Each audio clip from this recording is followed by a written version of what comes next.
रामायण कथा अध्याय 2। राम का जन्म।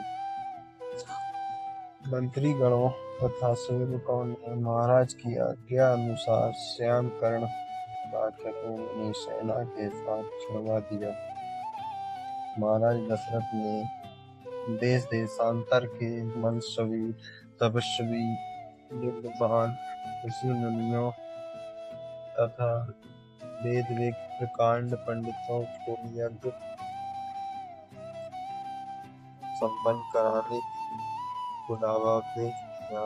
निश्चित समय आने पर समस्त भयानकों के साथ महाराज दशरथ वशिष्ठ और अपने परम मित्र देश के अधिपति प्रभुपाद के जामाता शृंग ऋषि कर यज्ञ मंडप में पधारे।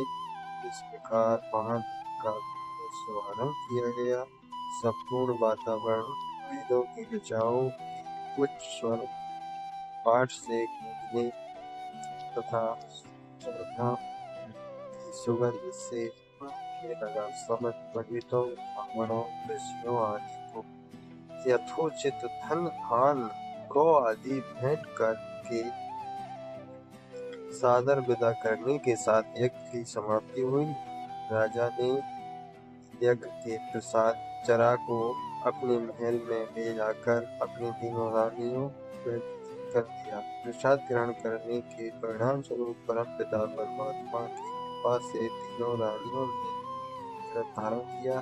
चैत्र मास के शुक्ल पक्ष की तिथि को पुनर्वसु नक्षत्र में सूर्य, मंगल, शनि, बृहस्पति तथा शुक्र अपने अपने उच्च स्थानों में विराजमान थे। कर्क लगन का उदय होते ही महाराज दशरथ की बड़ी रानी कौशल्या के गर्भ से एक शिशु का जन्म हुआ, जो श्याम वर्ण, अत्यंत तेजोमय, परम कांतिवान तथा अद्भुत सौंदर्यशाली था।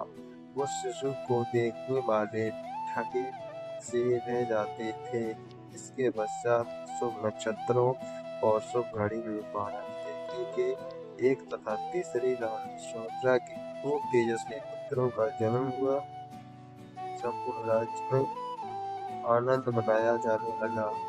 महाराज के 4 पुत्रों के जन्म के उल्लास में गंधर्व गान करने लगे और अप्सराएं नृत्य करने लगी। देवता अपने विमानों में बैठकर पुष्प करने लगे। महाराज ने उन्मुख हस्त से राजद्वार पर आए हुए पाठचारों तथा आशीर्वाद देने वाले ब्राह्मणों को, याचिकाओं को दान दक्षिणा दी। पुरस्कार में विद्याजनों को धन तथा तलवारी, रत्न आभूषण तथा उपाधियां प्रदान की।